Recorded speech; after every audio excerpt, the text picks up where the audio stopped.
مولاي صل وسلم دائما أبدا على حبيبك خير الخلق كلهم نبوي سيرة سيد الكونين والثقلين محمد په دې خبرونه کې به تاسو ته د رسول الله صلی الله علیه وسلم د ژوند حالات په تفصیل سره وړاندې شي.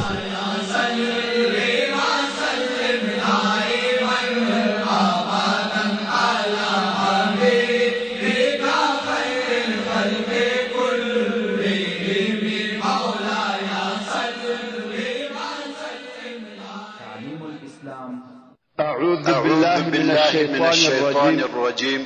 بسم الله الرحمن الرحيم إن الحمد لله نحمده ونستعينه ونستغفره ونعوذ بالله من شرور أنفسنا وسيئات أعمالنا من يهده الله فلا مضل له ومن يضلل فلا هادي له وأشهد أن لا إله إلا الله وحده لا شريك له وأشهد أن محمدا عبده ورسوله صلى الله عليه وآله وصحبه وسلم تسليما كثيرا. أما بعد، أسماء رضي الله تعالى عنها واي كم وقت رسول الله صلى الله عليه وآله وسلم دا أهل طائف هم اطمینان حاصل سو او نیت وکړي چې نه بسستیږي صلى الله عليه وآله وسلم د مخه بیرېده او په شک کې و چې تسلیم شو کیرانانو څخه یو نفر مګر اوس چې عینه ابن حسن ورغلی او دا خبرې یې ورته وکړې نو یې بالکل تسلیمېده رد کړه او د جنگ نیت یې وکړ. عینه ابن حسن بلته مسلمانانو ته ورغلی د مکه مکرمه رسول الله صلی الله علیه و آله وسلم پښتنه رضی الله تعالی عنها وايي کوم نتیجه ته ورسېده بیتونه واورېده او یې نه ویل یا رسول الله چې رسول الله صلی الله علیه و آله وسلم او استاد د لشکر قوت مې ورته بیان کړي ورته ومې ویل کوم وخت رسول الله صلی الله علیه و آله وسلم د مدینه منوره علیه و آله وسلم سره جنگیږي چې خیبر په هغه مشلحه او هغه قلاو نسو ورته هغه هم تاسو ته جنگیدلای چې رسول الله صلی الله علیه و آله وسلم صلی الله علیه و آله وسلم رضی الله تعالی عنه ونیسي دغه سدي ورته وویل قریش هغه اعلان شوی رسول الله صلی الله علیه و آله وسلم رسول الله صلی الله علیه و آله وسلم درس او داسې ورته وویل او خبرې ورسره عمر فاروق رضی الله تعالی عنه ولار سو خپل قوم او یا نفر یا رسول الله اجازه راکړه او بیا چې غاړه ورخپل لنګوټه دا منافق دی پر سر د رسول الله صلی الله علیه و سلم وفرمایل چې د امن او سلامتیا پاچا خلق وایي چې محمد خپل ملګری وشت په عدل او انصاف حضرت ابو بکر صدیق رضی الله تعالی عنه ولار سو هغه هم دغه حال نسوي کملای چې رسول الله صلی الله علیه و سلم قاصد دي وکفار ته د ډاډ او هغه د مسلمانانو وجان ته تشویق او هغه وخت خلقو ویل یا عینه چې د امن او سلامتیا پاچا چې دنیا په عدل ته شاهدی ادا کوي چې لا اله الا الله وان محمدا رسول الله دغه کسان چې پر مسلمان علیه و سلم عینه په حکومت او زاروی شروع وکړ دوی په خپل لوی بخښنه غواړم زه ضعیف یم دا داسې نه کوم خطا منورې په لار کې رسول الله صلی الله علیه و معلومات زموږ او تاسو د لپاره درس او عبرت دي چې د مسلمان اسلامي ټولنه هیڅ وخت دغه سي او ضعف الايمان او منافق مزاج انسانانو څخه نه خالي کیږي. صدیق رضی الله تعالی عنه نبوي او دغه اشخاص پکې پیدا کېده کوم وخت چې رسول الله صلی الله علیه و سلم وحي نازل مکرمه کې او دغه اشخاص لکه عبد الله ابن ابي ابن سلول منورې ته خبر راغی ابن حسن رسول الله صلی الله علیه و سلم هجرت را کړی دي اوس خو وحي نشته او د زړه مالک الله جل جلاله دی نو ویښ او بیدار اوسئ په اشخاصو او د مدینې منورې مسلمانان نه پوهېده د خپل ځان پیشوا او مقتدا کلام الله او رسول الله صلی الله علیه و آله وسلم بلکې پر او بل د هغه غوره اصحابو معلومه او اوږده به مو د جنت د داخلېدو امید بالکل حال نور په معلومه پوره ډول سره ځانونه د واقعي اسلام په احکامو خبر دي مدینې منورې مسلمانانو رسول الله صلی الله علیه و آله وسلم په ژوند او احادیثو ځان خبر کړي او عمل مسلمانانو سره د رسول الله صلی الله علیه و آله وسلم داسې شیطان صفته مسلمانان هم پیدا شوي دي چې د کلام الله او احادیث رسول الله صلی الله علیه و آله وسلم معناو ته هم د خپل شیطاني مقصد حاصلولو دپاره صلی الله علیه و آله وسلم دپاره د دې چې د دغه کسانو په دام کې ونه لویږي فقط د پخوانیو علماو په تفاسیرو او د احادیثو د کتابو صلی الله علیه و آله وسلم اعتماد کوي دلته راځي یوازې د نبی او رسول د خپلو قلاو څخه علاوه پر د مدینې منورې حاکم مسلمانانو څو واره د حملې کوششونه ټول مسلمانان خو هغه هم صلی الله علیه و آله وسلم د غشو په سبب نسوای ورته مخه کېدل خالد ابن ولید رضی الله تعالی عنه ورووتی او د قلاو مخته ورته ګرځي د پهلواني حرکتونو ورته کوي د طائف و مشرانو ته ورناري چې څوک جنگ او مبارزه را سره کوي ځکه د ټول مدینې منورې د پاره د رسول الله صلی الله علیه و آله وسلم د قلا پر شاوخوا ورته ګرځي د خپل همت او غیرت او بیا د دوی د بې غیرتۍ او خبرې ورته کوي چې مونږ یو څوک راوځي و مدینې منورې ته وایي چې څوک مبارزه را سره کوي علیه و آله بیا هم څوک ورته راوځي په انتظار دی رضی الله تعالی عنه بیا هم نارې ووهي کرمې ولارې ته خو آخر عبد علی ورته راژه المر او ګرځي ډېر شدید سو که یو کال پر دغه ځای ودرېږي خو والله که څوک تر ووځي چې د بعثت خالد رضی الله تعالی عنه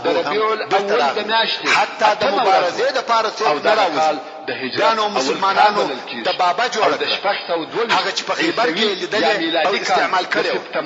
او هلته مو درته ویلي وو چې د بابا یوه لور زنا ده چې د لرګي عربې لري او په څو نفرو پرې وهل کېږي چې د مخ د خاورو سرمونه او پوستو پټه ده د دې دپاره د دښمن په غشو ویشته غشي په هغه سرمونو کې بندېږي او هغه چې پر دغه زنا وي هغه ته نه ورسېږي دغه سرمونې او پوستونه یې بیا په اوبو لندول ځکه که په اور هم وویشتل سي بیا هم دغه پوستونه اور نه اخلي نو مسلمانانو دغه د بابا جوړه کړه او سل نفره اصحاب کرام دغه د بابې تر شا دي او پرې وهي غواړي چې دغه زنا د قلا و دیوالته ورورسوي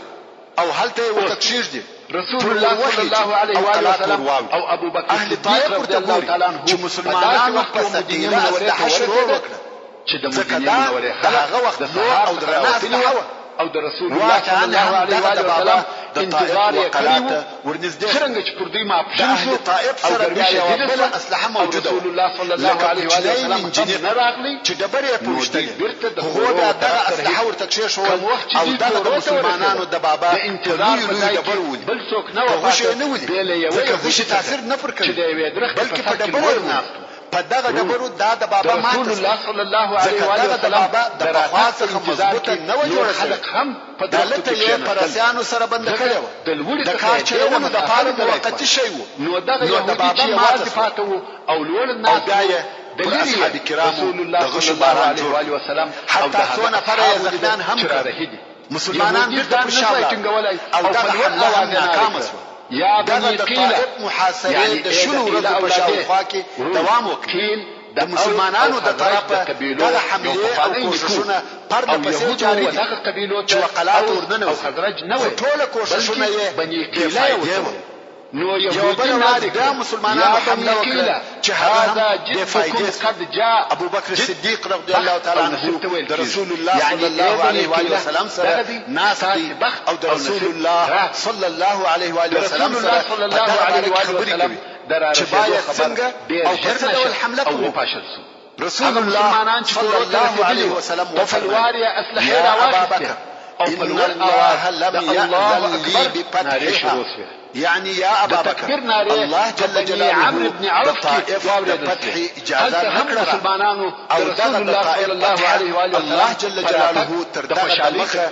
په خپل کتاب کې ذکر کړو رسول الله صلی الله علیه و سلم د نمبر آیات کې فرمایي واخرى لم تقدروا عليها رسول الله صلی الله علیه و سلم راګرځېدلي دي اوس د هغه فتح کولو قدرت نه لري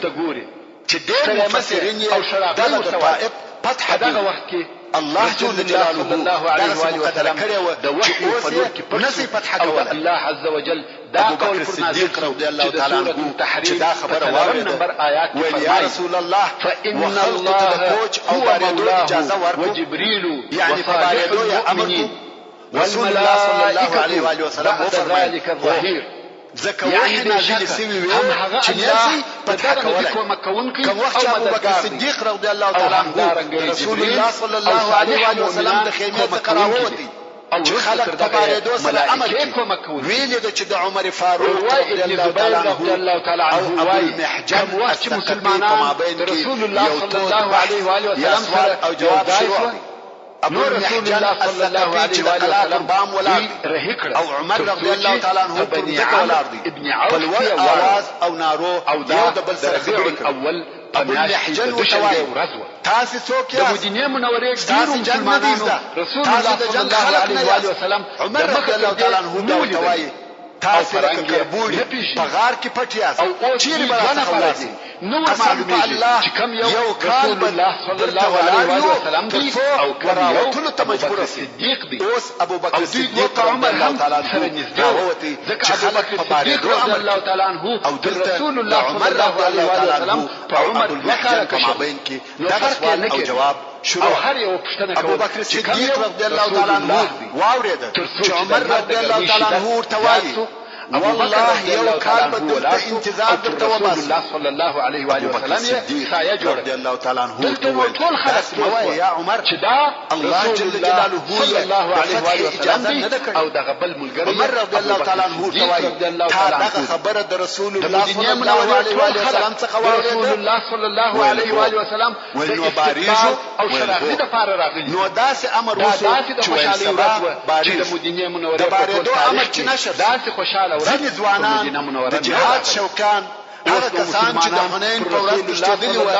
او په لمر خپل جشت غمجن و هر یو وایي خپل ځانو ته قهر راغلی و اوس غواړي چې د ثقيف صلی الله علیه و آله وسلم خپل بدله او انتقام واخلي ابن الهدم نو ورکیس نه بارف رسول الله صلی الله علیه و آله وسلم ورسول الله صلی الله علیه و آله وسلم تورغله ویل یا رسول الله طائف منبی فتح کړي او زو مش جنگ سره رسول الله صلی الله علیه و آله وسلم و فرمایل او دا الله جل جلاله چې په اسلام کې اجازه نه ده کړې دوی ټینګو رسول الله صلی الله علیه و آله وسلم چې اول رسول الله صلی الله علیه و آله وسلم و فرمایل هغه د مسجد جوړول بس حمله پر او دا کار په اسلام کې جوش راغلي ځوانان سره یو ځای ښکار کوي او د طائف په یوازې د منځ ځای نه شدیده حمله بلکې مسجد په اسلام کې د هر شي په وشمشتل کېده مرکز دونه غشي پر اورول چې ټول او شورو مرکز دی یو هم د زخمه نسو او جهاد د پاره د لشکر مسلح کولو رسول الله صلی الله علیه و آله وسلم و فرمایل ان شاء الله سبب اجتماعات مرکز خلق هم په دغه فیصله خوشاله او هیڅ مسلمانانو د استوګنی خلق د باریدو د پاره د سامان په ټولو مشغول عام او رسول الله صلی الله علیه و آله وسلم د ځان سره په تبسم خندل او دغه مقصد په سهار کې مسلمانان صلی الله علیه و آله وسلم هر څه د مخه اوس چې د مسلمانانو لشکر د طائف څخه کوچ وکي او په رسول الله صلی الله علیه و آله وسلم و فرمایل سوره التوبه الفاظ وایا نمبر آیات آیبون دغه مسجد تبارک فرمایي عابدون لمسجد ربنا حامد على التقوى من اول يوم ځینې هغه احد کرام چې زړه یې درد کړی وو چې طائف ولې يحبون رسول الله صلی الله علیه و آله وسلم والله يحب اول یا رسول الله وسقفت خرابك هغه مسجد رسول الله چې تاداو او صلى الله عليه وآله وسلم نبي الرحمة وفرمایل اللهم اهدي سقيفا واتي به يعني الهي وسقفت هدايت وکي او مسلمانان راوي د شراب عوض کې دعا وکړه او واقعا هم لازم دورسته الله جل جلاله وسقفت هدايت وکي او د دوی ډله په مدینه منوره کې رسول الله صلی الله علیه و وسلم د اسلام د اعلانولو د پاره ورغ او اسلام ته داخل شو رسول الله صلی الله علیه و وسلم د طائف محاصره پرېښول نو جعرانه ته ولاړ جعرانه هغه ځای دی چې د حنین غنیمتونه پکښې ځای رسول الله صلی الله علیه و وسلم دلته په جوړانه کې صلی الله علیه و آله وسلم غنیمتونه نه تقسیموي انتظار کوي چې شاید د ثقيف او هوازن خلق راشي خاصه د هغه مهاجر مسلمانانو رسول الله صلی الله علیه و آله وسلم دغه د دوی بنديان او مالونه بیرته رسول الله صلی الله علیه و آله وسلم دغه خپل شذو او کشنیان طلب وکړي نو یو بنی رسول الله صلی الله علیه و وسلم ما ماګان ورځ په شاوخوا کې دغه د دوی درحه انتظار وکړ چې ګوندې او رسول الله صلی الله علیه و وسلم د ثقيف او هوازن د طرفه څخه هیڅوک نه داسې حال کې سپور رسول الله صلی الله علیه و وسلم تر شوال پر شپږمه د مکې مکرمه څخه راوتلی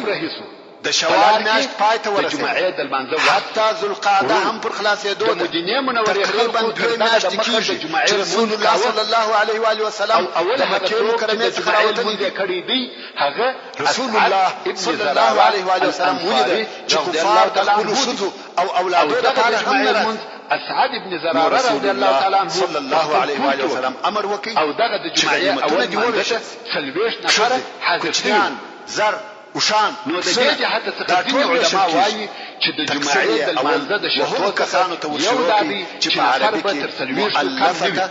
مگر دا صحیح دلیل ویل کیږي ځکه کفر مؤلفه اول جمعه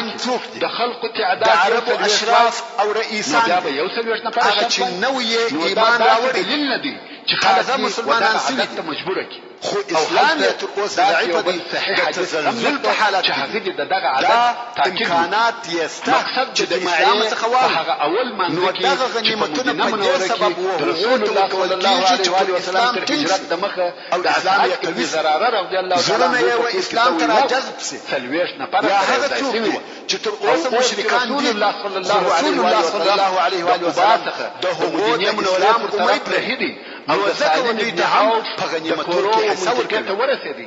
د مؤلفه قلوبهم په جمله کې رسول الله صلی الله علیه و سلم چې لوح حصہ ورکړي ابو سفیان امر وکړي رسول الله صلی الله علیه و سلم د سالم بن عوف دغه غنیمتو تقسیم کوي د جمعې په دغه اول نفر ابو سفیان ګډون وکړي رسول الله صلی الله علیه و سلم رسول الله صلی الله علیه و سلم او سپینو زرو دغه خطبه هغه اولینه خطبه ده چې رسول الله صلی الله علیه و سلم د شروع تنن ورځ هم شل او ډیر مال یعنی په اسلام کې رسول الله صلی الله علیه و سلم اوله خطبه نو په هغه وختو کې په ټول زیات مال سالم ابن عوف ډیر خوشاله سو او دغه څنګه سخا او مدینه منوره په مابین کې ابو سفیان په ټو اواز جمعیت المنزل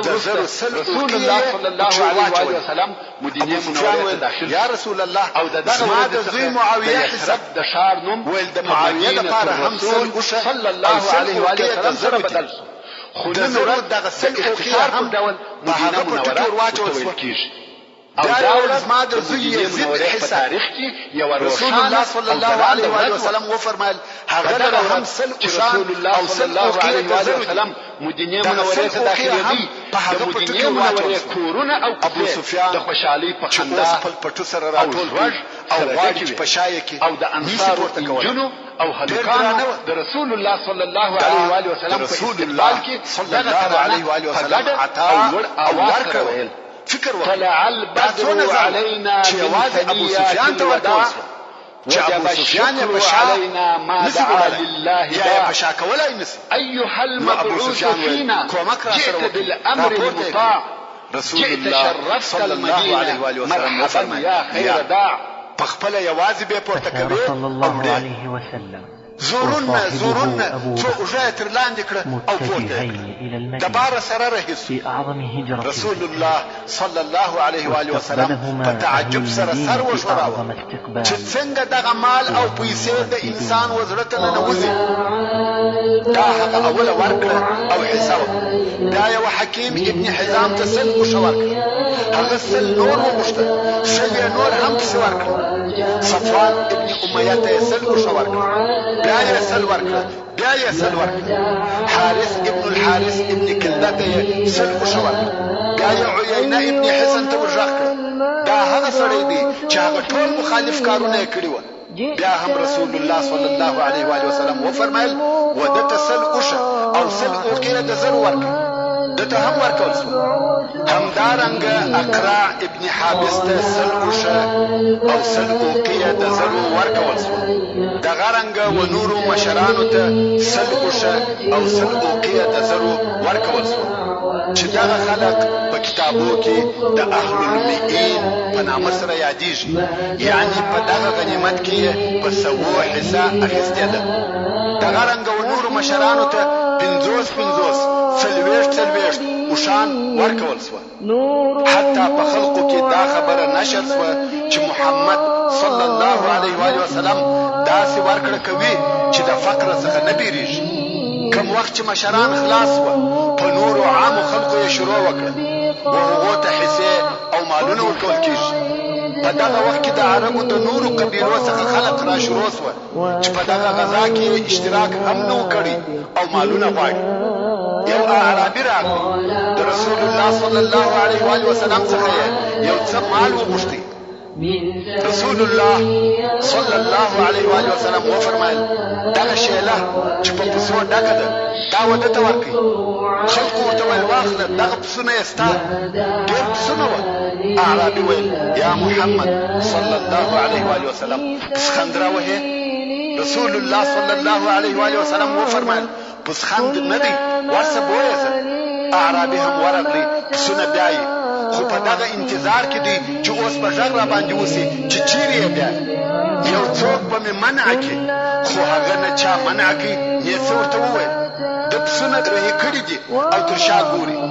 چې اوس به مې یو څوک را وګرځوي، خو نه څوک شته او نه چا څه ورته وویل.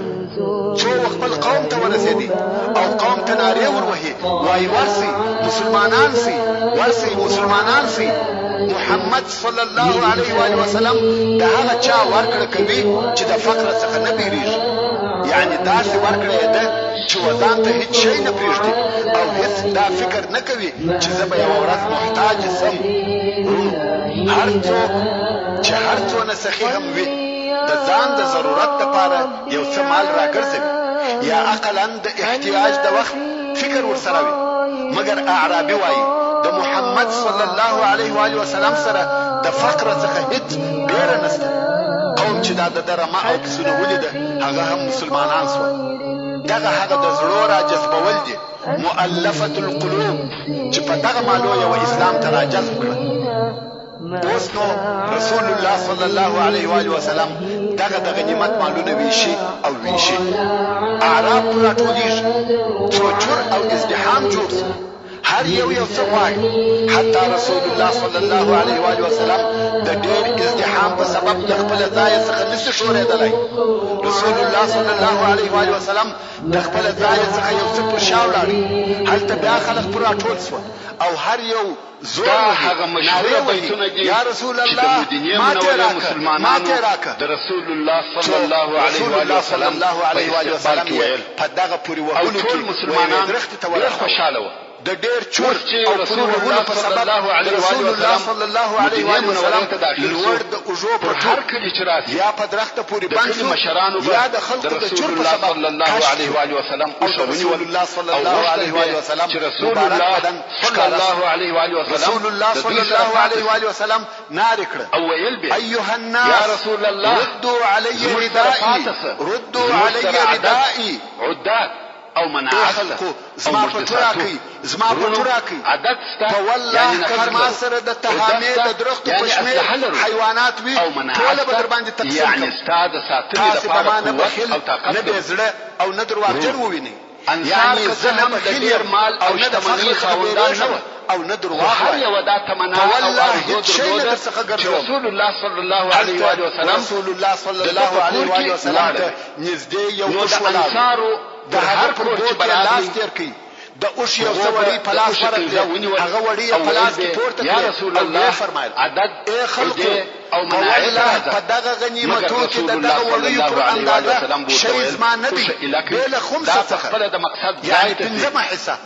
او هغه الله جل جلاله د طرفه امر کړی ځان ته هیڅ شی نه چې هغه ځای ته ولاړ په دغه وخت کې یو اعرابي راغی د هستوګینو د پاره هلته صحرایي عرب ته ویل کېږي کوم چې په خیمو او قبیلو کې اوسېږي به هم اوسه پرېښود اعرابي راغلی او رسول الله صلی الله علیه و آله وسلم تر کالي ونیوي او رسول الله صلی الله علیه و آله وسلم ورته ویل چې دغه کشیدو په سبب رسول الله صلی الله علیه و آله وسلم پر مبارکه غاړه شور د اختیار ته پرېښود ویل یا محمد صلی الله علیه و آله وسلم ما ته هم راکړه او عدل وشو قریش ظالم قوم دي خلق بغشت چې عمر رضی الله تعالی عنہ رسول الله صلی الله علیه و آله وسلم ورته ویل اجازه وغوښته چې دغه سړی وشو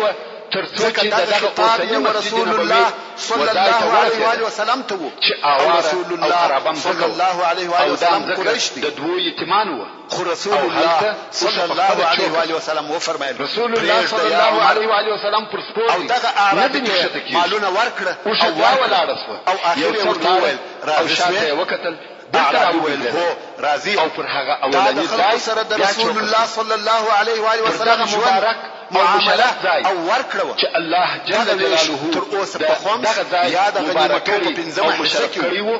دلته رسول الله صلی الله علیه و آله وسلم رسول الله صلی الله علیه و آله وسلم چې دا منطقه د رسول الله صلی الله علیه و آله وسلم د ماماګانو د بنی نجار د کورو سره چې رسول الله صلی الله علیه و آله وسلم د خمس د ویشل څخه فارغ ورکړي نو یزید د رسول الله صلی الله علیه و آله وسلم هم دا خوښه چې نور غنیمت ماماګانو سره واړه حاضر او د علیه الصلاه والسلام غنیمتونه پر لشکر وایشه چې هر سړی ته رسول الله صلی الله علیه و آله وسلم راټول او خبري ورسره کوي او هغه څوک هر یو وايي چې موږ سره راځي او هغه ته دولس ابو ایوب انصاری رضی الله تعالی عنه په تلوار راغلی او د رسول الله صلی الله علیه و آله وسلم سامان د اوش څخه امام غزالی رحمه الله وايي د رسول الله صلی الله علیه و آله وسلم صلی الله علیه و آله وسلم شنه وکړه پر یو حاکم سیاست جوړ او بناو ایوب رضی الله تعالی عنه هغه قومونه ستاسو چې حق رسول الله صلی الله علیه و آله وسلم وفرمایي المرء مع رحله يعني نسي وچاته د خپل سامان سره وروله لکه څنګه چې حیوانات صلی الله علیه و آله وسلم سره توګنی شرار تراوستل کیږي ابو ایوب انصاری رضی الله تعالی عنه او هغه حیوان در پسې وي اسعد هغه د زراره رضی الله تعالی عنه راغلی د رسول الله صلی الله علیه و آله وسلم ودې ته او محتاج دي چې یو قسم فن سره کاروي ترڅو د ایمان سره رسول الله صلی الله علیه و آله وسلم ورته جذب سي چې د امزکه د چا ده ویوشته متوجه سي چې د دوه یتیمان څخه غنیمت هر شی او هر متصرف پر پنځه حصے ویشل کیږي ولی راغلی چې پنځه حصے صلی الله علیه و آله وسلم و فرمایل او دغه خمس تصرف د وخت د امیر پلاس او اختیار یا رسول الله څنګه چې لازم بولی پر هغه قسم به د اسلام او مسلمانانو د مصلحت لپاره تصرف پکې کوي په قیمت او پاتسوي هغه څلور حصے هغه د لشکر حق او د قیمت حضرت ابو بکر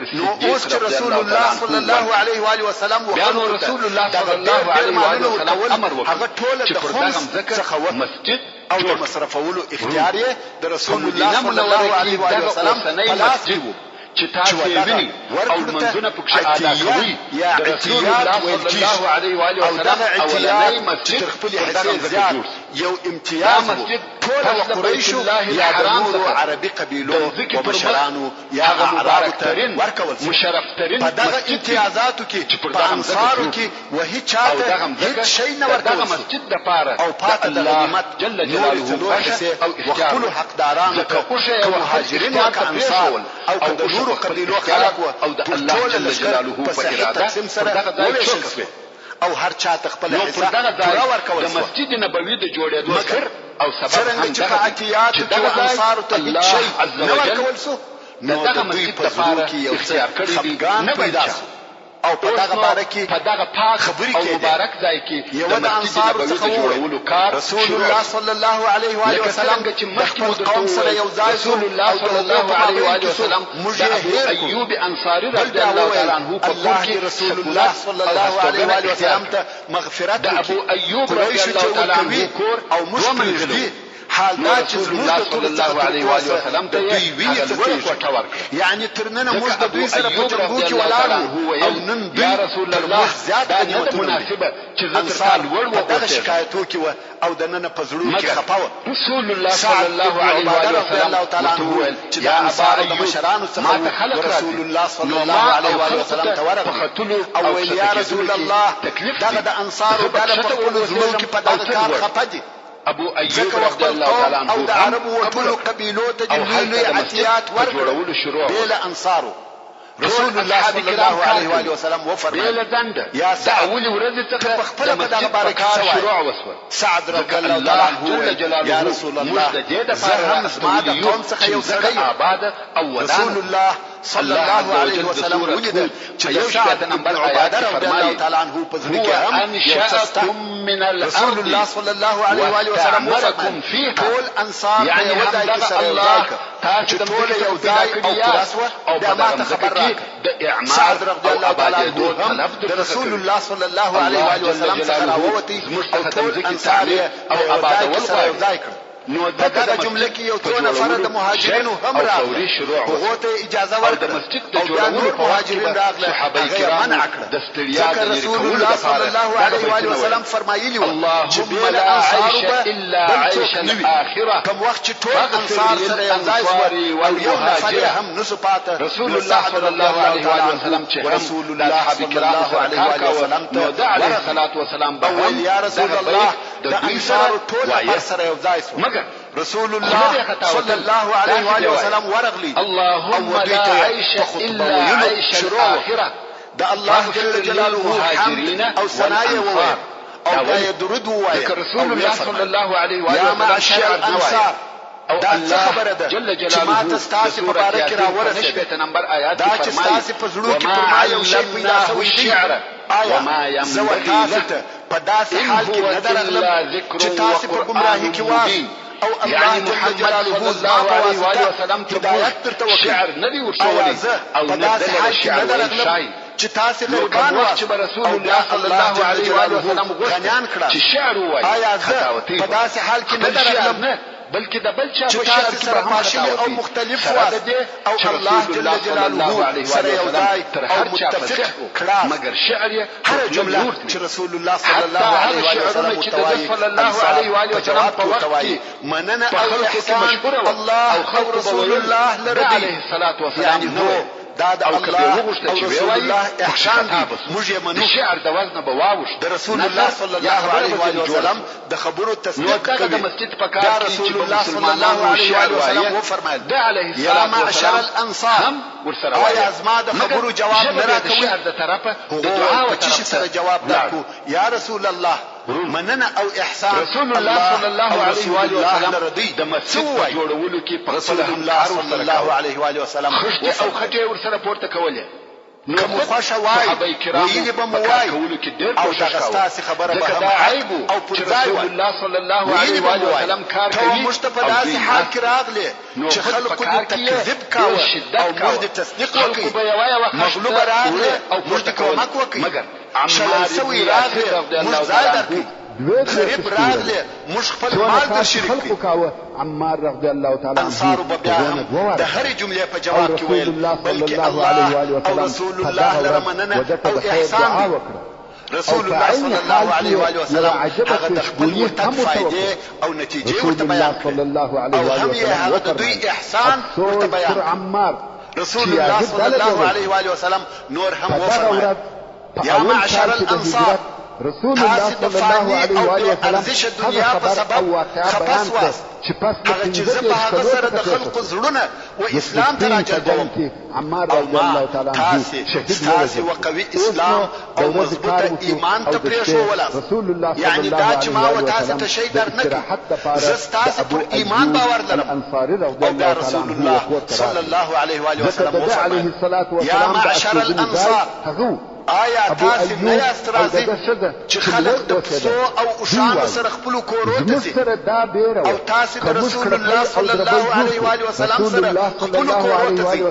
په والله هغه چې تاسې یې سره بیا یاست هغه تر هغه خیر دی چې خلک یې ورسره بیا چې رسول الله صلی الله علیه و آله وسلم ته دا علیه الصلاة والسلام د احترام عزت او رضینا خو په یوه شپه کې و موږ ته یو تکلیف پېښ شو انصار هغه دا چې ډېر شدید موږ د اوبو دپاره یو منګی درلودی دا هیڅ نه سره قیاسیږي نه سره نږدې کېږي چې خلق پسونه او اوښان بیایي تاسې ته معلومه ده او چې په فاني کورونه رسول الله صلوات الله علیه وسلم سره ملګري او حشو کورونه وو د دې امکان و چې دا صلی الله علیه و آله وسلم وفرمایل او رسول الله صلی الله علیه و آله وسلم ته تکلیف زبر د انصار څخه یو سړی و رضی الله تعالی عنه یعنی د هجرت فضیلت نه وای ما خپل ځان د انصار څخه بلل او چې خلق او ټول یو لار لاسي او انصار پر بلل زبر د انصار پر لار ورسره ولاړ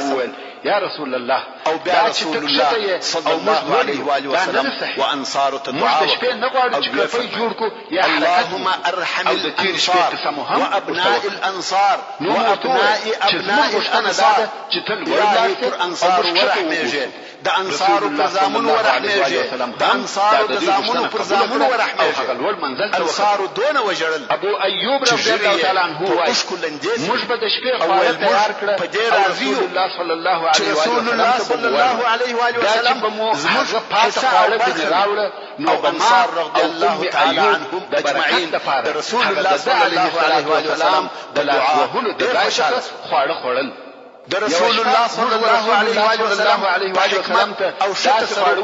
هغه مشکل چې د انصار په زړه کې پیدا شوی و پای ته ورسېدی بیا چې مو د ممکن د هغه په سبب یو فتنه جوړه شوې وسلام د لاس وهلو اثر مو نه پکښې اوس خو نو غنیمتونه ټول وویشل او ورته ومې ویل رسول الله صلی الله علیه و آله وسلم او صحابه کرام ځانونه تیاروي چې مکې مکرمې ته ولاړ او موږ په هغه کې ستا د لاس وهلو یعنی خوړلو اثر ونه څخه یوه ډله او زموږ دا عادت وو چې هلته مشوره سره کړې چې ښځې او اولادونه مو ټول د لاسه ایوب د برکت لپاره ژوند مشکل او مالونه مو هم ټول ولاړه نو یې یوه ډله رسول الله صلی الله علیه وسلم وفرمایل او مشر ما په دغه خوړو کې د بوژې او پیاز بوی حس ورسول الله صلی الله علیه وسلم ته چې خپل رب سره مناجات کوو په دې ډله کې رسول الله صلی الله علیه وسلم رضعی موږ هغه خواړه وخوړه ابو برقان وروسته مو بیا د رسول الله صلی الله علیه وسلم څخه وغوښتل چې د دوی اولادونه او مالونه بیرته ورکړي ویل یا محمد صلی الله علیه و آله وسلم رحم را باندې وکړه موږ ته هیڅ د رسول الله صلی الله علیه و آله وسلم نه مال نه حیوانات را باندې ورحمېږي مکه مکرمه کې پاته نور یې هم ډېرې داسې خبرې وکړې چې د چا زړه په نرم شي علي بن ابي طالب رسول الله صلی الله علیه و آله وسلم رسول الله صلی الله علیه و آله دونه مدت چې زه دلته پاته وم په والله د بل شي لپاره نه وم پاته بې له دې چې ستاسې انتظار مې کاوه ما غوښتل چې په تاسې رحم وکړم تر یوې میاشتې زیاته موده کېږي چې زه دلته ستاسې په انتظار وم شل ورځې په طایف کې محاصره وه نه سوم تسلیم او تر لس ورځې زیات چې د رسول الله صلی الله علیه و وسلم سره پروت راځي سي نه مو د خپلو ښځو او اولادو طلب وکړ چې د ټولو اوس چې ما غنیمتونه وویشل نو تاسې راغلاست یا امانتونه یې ورته اوس هغه شیان وویشل شول د خلقو ملکیت امانتونه دي پاته اوس څه نشم کولی یا والله بیا هم زارۍ کولې او ویل یا محمد صلی الله علیه و آله وسلم یوه چاره مو وکړه رسول الله صلی الله علیه و آله وسلم وفرمایل د مدینې منورې طرف ته رهي دغه خلق ویني او په قبا کې یعنی زه یوازې نه یم چې د خپلې خوښې سره موافق تصرف وکړم بلکې دغه خلق مې هم ملګري رسول الله صلی الله علیه و آله وسلم زید بن الحارثه هغه چې په پخوا کې زید ابن محمد ورته ویل کېده او د رسول الله صلی الله علیه و وسلم د اهل بیت څخه یو د دغو دوه څخه اختیار علیه الصلاة والسلام په کور کې ردولی یا به مالونه غواړي یا به ښې او کوچنیان غواړي چې د رسول الله صلی الله علیه و سره هیڅ شی نه برابروي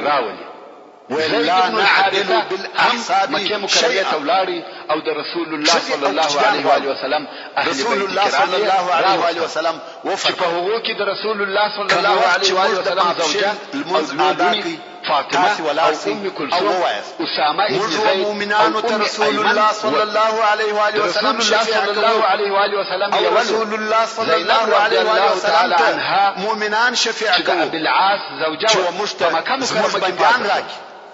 کم وخت مسلمانان د ماپښین ولمانځه ته سره د حوازن ډله ولاړه سوه او دا خبره یې رسول الله صلی الله علیه واله وسلم رسول الله صلی الله علیه واله وسلم څخه چې هر څو هغه لور چې د بنی عبد المطلب سره دي هغه استاس د حضرت عثمان رضی الله تعالی عنه زوجو څخه هم دغه غوښتنه وکړه همدارنګ د دوی مهاجرینو چې د رسول الله صلی الله علیه واله وسلم د حضرت ابوبکر صدیق رضی الله تعالی عنه رحمت او مهرباني وکړه چې په رسول الله صلی الله علیه واله وسلم د ابوبکر رضی الله تعالی عنه ځکه د علیه الصلاة والسلام غوښته چې نور مسلمانان هم متابعت عنها تصدر ته بیان مهاجرین هغه نه پات چې موږ سره دي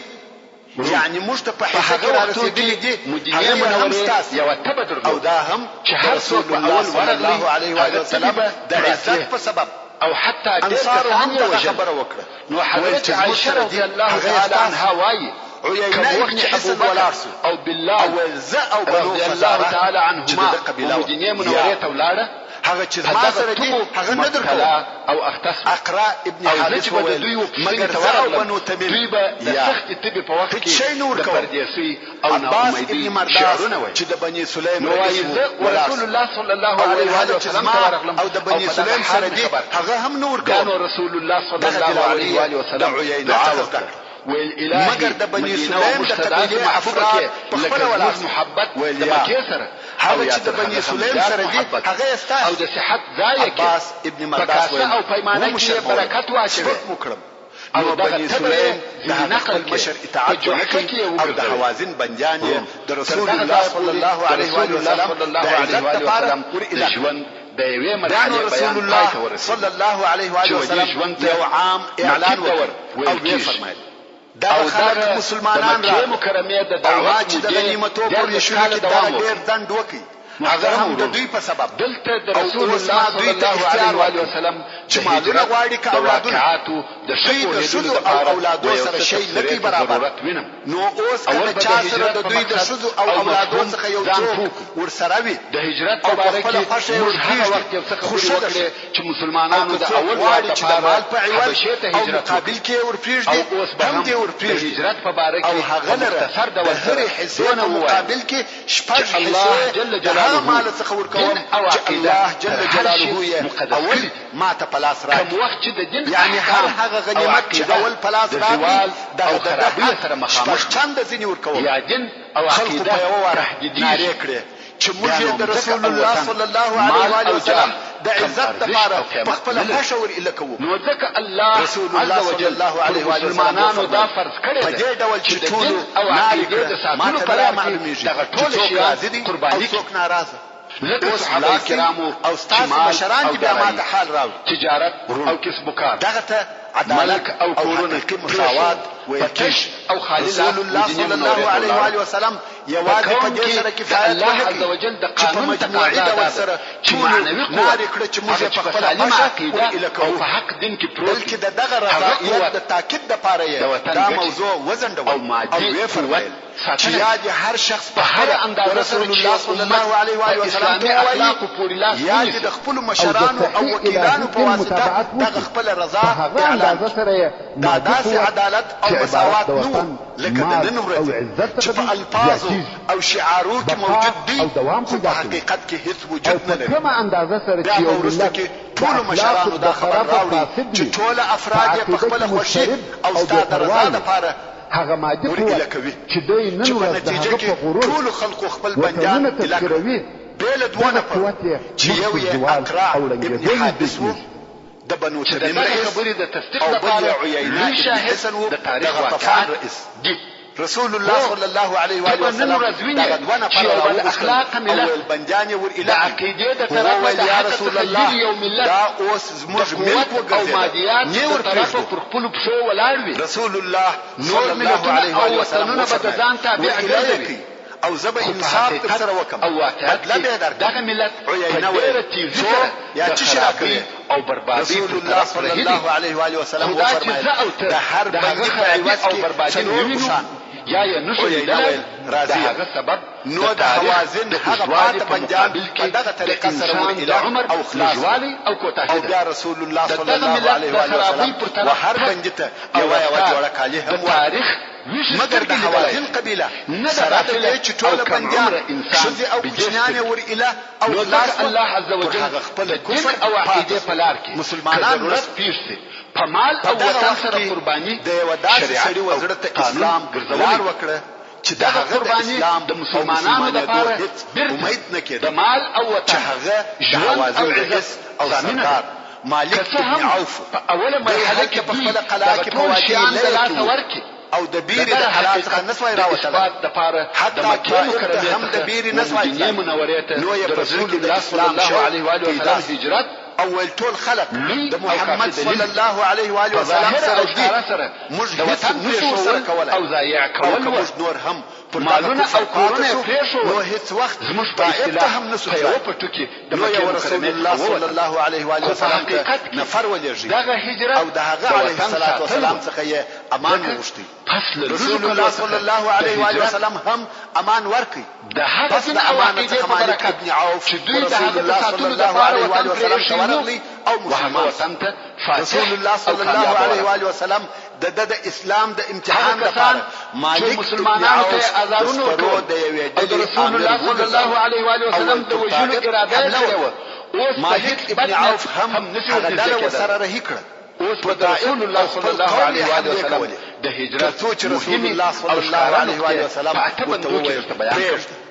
اوله اهل طائف ولیده چې هغه د دوی سرمشته د رسول الله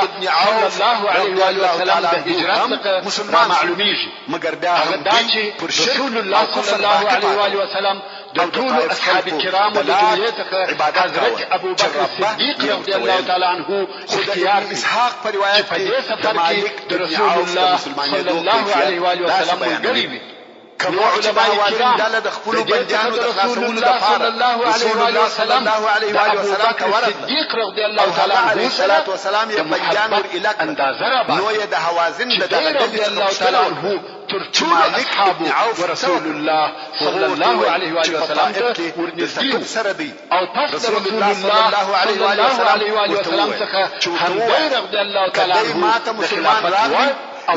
اهل او مال ټول مفهوم تائید او تاکید بیا په ورسته کې نور مالک ابن عوف ته مثلا خبر رسول الله صلی الله علیه و آله وسلم ورسول الله صلی الله علیه و آله وسلم د امامت لپاره ابو بکر رضی الله تعالی عنه خلیفہ په مابین کې ورسېد تاکید کاوه رسول الله صلی الله علیه و آله وسلم د اهل او مال الله تعالی عنه او پر هغه سربېره سر شهم او بل په هغه صحیح حدیث کې چې رسول الله صلی الله علیه و آله وسلم فرمایي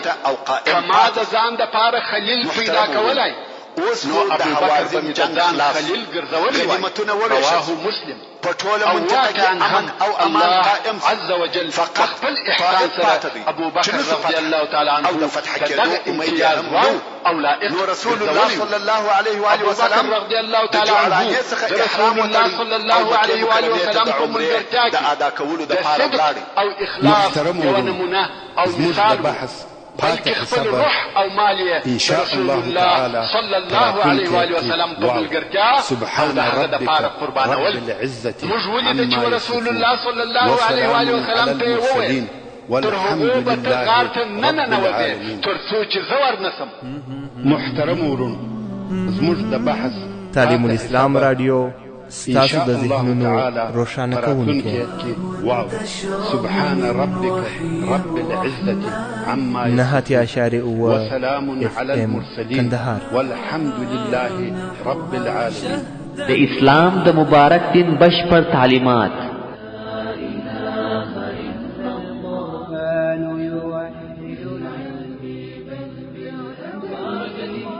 د اسلام د مبارک دین زرینې پلوشې یوازې د تعلیم اسلام رادیو څخه نبوي احادیث د هلو او خوښیو ترڅ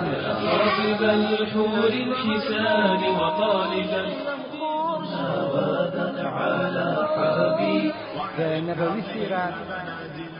حیات الصحابه عالم الاسلام رادیو په کندهار ښار کې لومړنی شخصي اسلامي رادیو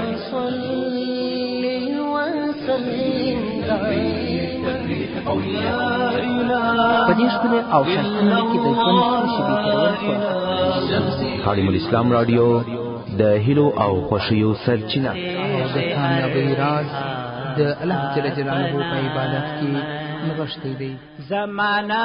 لري دوام تا بنا